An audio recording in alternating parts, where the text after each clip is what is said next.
Karate Kalyan గారు, మీ స్పందన ఏంటి మేడం నిన్న సీనియర్ నటుడు రాణి ప్రసాద్ చేసిన వ్యాఖ్యలపై?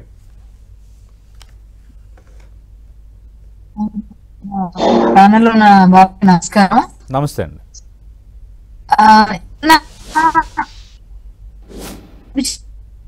ఉంటాయండి. ఒక సభలో విద్వత్ బ్రహ్మరభితో ఉన్నారు. సభా కల్ప తరుం వందే వేద శాఖోపసో అంటే సభని మనం ఒక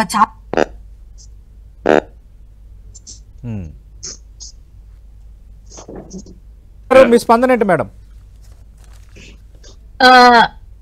యాక్చువల్ గా ఇది చాలా చాలా బాధ అనిపించింది నా సంఘటన చూసి. సభా మర్యాద లేకుండా ఆయన మాట్లాడారు. మాట్లాడమే కాకుండా చాలా చాలా నీచంగా, అంటే ఇప్పుడు అవతల వాళ్ళకి ఇతని పైన ఎంత చనువు ఉన్నా కూడా, ఇతనికి ఎంత చనువు ఉన్నా కూడా అది చనువు చూపించాల్సిన ప్రదేశంలో చూపించాలి. అక్కడ కూడా ప్రేమ చూపించవచ్చు, అభిమానం చూపించవచ్చు, ఎలా మాట్లాడాలో అలా మాట్లాడొచ్చు, నొప్పికి మాట్లాడొచ్చు. అంతేగాని దాన్ని నేనే పరిచయం చేశాను అంటే ఆవిడ ఒక ఎంత కాదన్నా ఒక మహిళగా ఒక గౌరవమైన ప్రదేశంలో ఉండి గౌరవమైన స్థానాలు అధిరోహించి వచ్చారు కదా. ఆవిడ కూడా ఒక మినిస్టర్ గా చేశారు, అన్ని చేశారు. ఆవిడని కూడా అలా మాట్లాడడం కరెక్ట్ కాదు. అక్కడ పెద్ద మురళీమోహన్ గారు ఉన్నారు, ఆయన మీద చలోక్తులు వేయడం. అందులోనూ ఈయన ఎంత పెద్ద అయినా ఎన్టీఆర్ గారు అవార్డు తీసుకోవడానికి వెళ్ళాను కదా, మీరు చప్పట్లు కొట్టానని చెప్పి, నిజమే, ఆనందమే అది. ఎన్టీఆర్ గారు అవార్డు ఎన్టీఆర్ గారు తీసుకోవడం చాలా సంతోషం. కానీ ఇప్పుడు అవార్డుకి వెనక్కి తీసుకోవాలేమో వాళ్ళు, అవతల ఎవరైతే ఉన్నారో ఇచ్చిన వాళ్ళు వెనక్కి తీసుకోవాలేమో. ఇలా మాట్లాడిన వాళ్ళకి ఎలా ఇస్తారని. ఒక విషయం ఏమిటంటే, రాజప్రసాద్ మేము చేసాము, అదే రీసెంట్ గా గాలి సంపత్ సినిమాలోనే ఏదో చేసినట్టున్నాను, గాలి సంపత్ అనుకుంటా. ఆ సినిమాలో రీసెంట్ కాదు, కొన్ని సంవత్సరాల క్రిందటే మన అనిల్ రావిపూడి గారు అందరినీ ఆయన అలవాటది ఏంటంటే అది చనువు, అది చనువుగా మాట్లాడితే అంతవరకండి. కానీ సభలో మాత్రం ఎంత చిన్న వాళ్ళైనా ఎలాంటి వాళ్ళైనా మర్యాద వాళ్ళకి ఇవ్వాలి. ఏ తిట్టు తిట్టారు అదే తిట్టు ఆయన కూడా. షూటింగ్ స్పాట్ లో కూడా కళ్యాణ్ గారు, నా ప్రశ్న ఏనండి, షూటింగ్ స్పాట్ లో కూడా ఆయన అలాగే వసే అట్లాగే అలాంటి సంబోధన చేస్తారా షూటింగ్ స్పాట్ లో కూడా?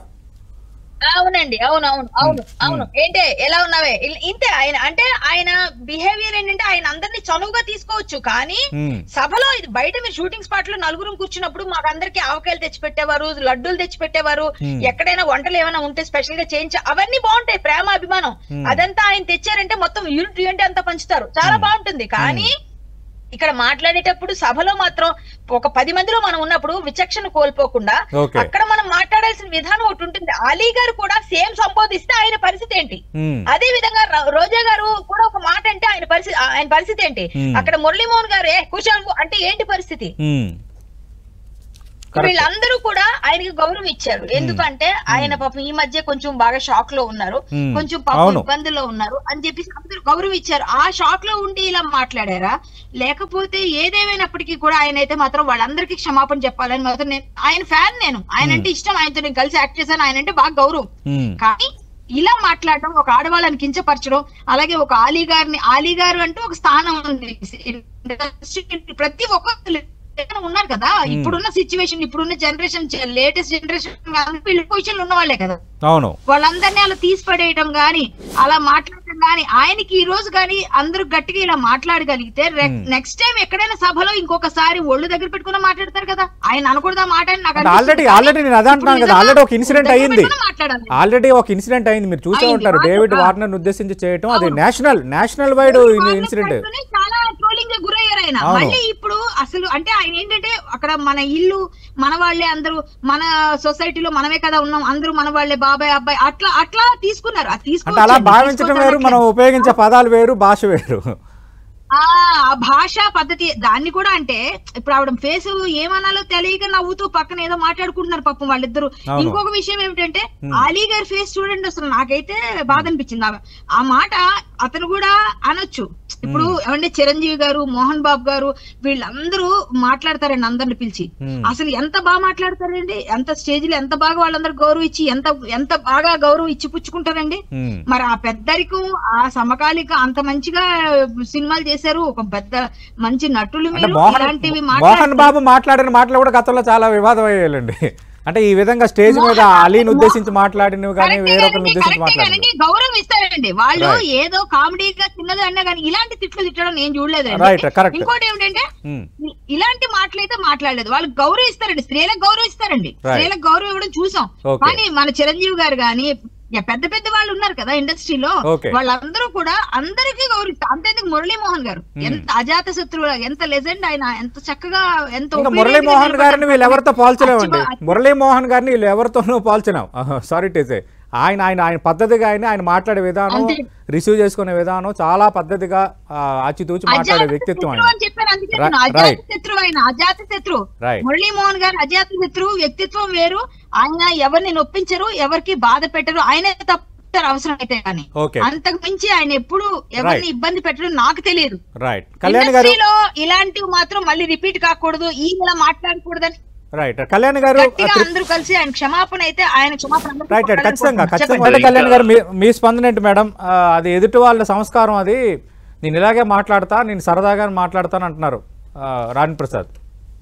చాలా రాంగ్ స్టేట్మెంట్ అండి. చాలా చాలా నేను ఏకీభవిస్తాను బాబాయ్ ఏమైతే చెప్పారు. ఎందుకంటే అది చాలా రాంగ్ స్టేట్మెంట్, చాలా చాలా రాంగ్. ఒకసారి నోరు జారి ఏదో తొందరలోనో అత్యుత్సాహంలోనో ఏదో ఒక మాట అనేసాను అన్న మాట అతను అనేసి ఇప్పటికి నేను పోలండి ఇక ముందు ఇలాంటివి జరగకుండా చూసుకుంటానో, లేకపోతే ఆయన అన్నట్టుగా వాళ్ళెవరు మాకున్న చదువుతో వాళ్ళు ఫీల్ అవ్వలేదు కదండి, సర్లేండి నా తప్పుండే వాళ్ళకి నేను క్షమాపణ చెప్తాను, వాళ్ళకి ఫోన్ చేస్తాను అని ఏదైనా అనుంటే అది సరిపోయేది. కానీ ఇప్పుడు మళ్ళీ వాళ్ళ సంస్కారానికి వదిలేసి మీ సంస్కారం ఏంటో అక్కడ అర్థమైపోతుంది అని అంటే ఏంటి పరిస్థితి? మీ సంస్కారం ఏంటో అక్కడ అర్థమైపోతుందని వాళ్ళు అంటే ఏంటి పరిస్థితి? అంటే తిట్టకుండా తిట్టినట్టే కదా. కాబట్టి ఒక విషయం ఏంటంటే ఆయన ఖచ్చితంగా ఆయన నోరు అదుపులో పెట్టుకుంటే చాలా వరకు బాగుంటుంది. ఇంకా ఎన్నో అవార్డులు రావాలని కోరుకుంటున్నాం అలాంటి ఆయనకి. అలాంటిది ఇవన్నీ కూడా అవరోధాలు అవుతాయి, అవన్నింటికి చాలా చాలా ఆయనకి ఇబ్బందికరంగా ఆ బంధకాలు అవుతాయి. కాబట్టి ఆయన ఖచ్చితంగా నోరుని అదుపులో పెట్టుకొని మంచిగా మాట్లాడితే, సాటి కళాకారుని గౌరవిస్తే, మనకి ఎంత డౌన్ టు ఎర్త్, ఎక్కడి నుంచి వచ్చారు మీరు ఎన్నో కష్టాలు పడి తినకుండా తిని ఉన్నామని కష్టపడి చెప్పారు కదా ఇంటర్వ్యూలో, అవన్నీ చూసి ఇన్స్పైర్ అయిన వాళ్ళు ఒక స్థాయికి వచ్చిన తర్వాత ఇలా మాట్లాడలేమో అని అది కూడా ఇన్స్పైర్ అవ్వాలా?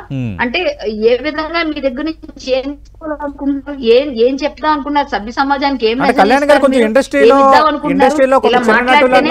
చిన్న నటులన్నా తోటి నటులన్నా కొంచెం సీనియర్ ఆర్టిస్టులకి కొంత చిన్న చూపు ఏమైనా ఉంటుందా?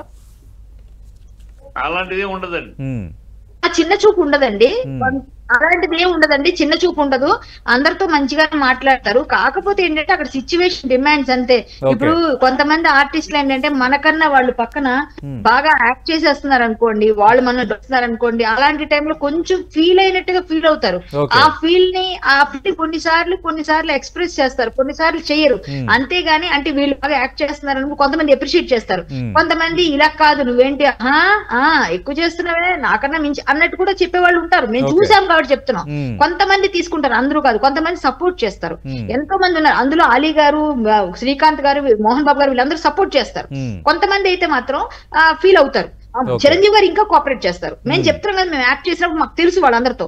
ఇంకొంతమంది ఏంటంటే కొంచెం రాజేంద్ర ప్రసాద్ గారు ఫీల్ అవుతారు కొన్నిసార్లు, అది నేను చూశాను. కానీ ఆయన ఏంటంటే బాగా యాక్ట్ చేస్తే అప్రిషియేట్ చేయడంతో పాటుగా ఫీల్ కూడా ఉంటుంది. అంటే చెప్పింది చెప్పినట్టుగా ఆయన చెప్పినట్టు చేయాలి అని ఫీల్ అవుతారో ఏమో మరి నాకు తెలియదు. బట్ ఆయన మంచి వ్యక్తి, ఆయన నేర్చుకోవాలని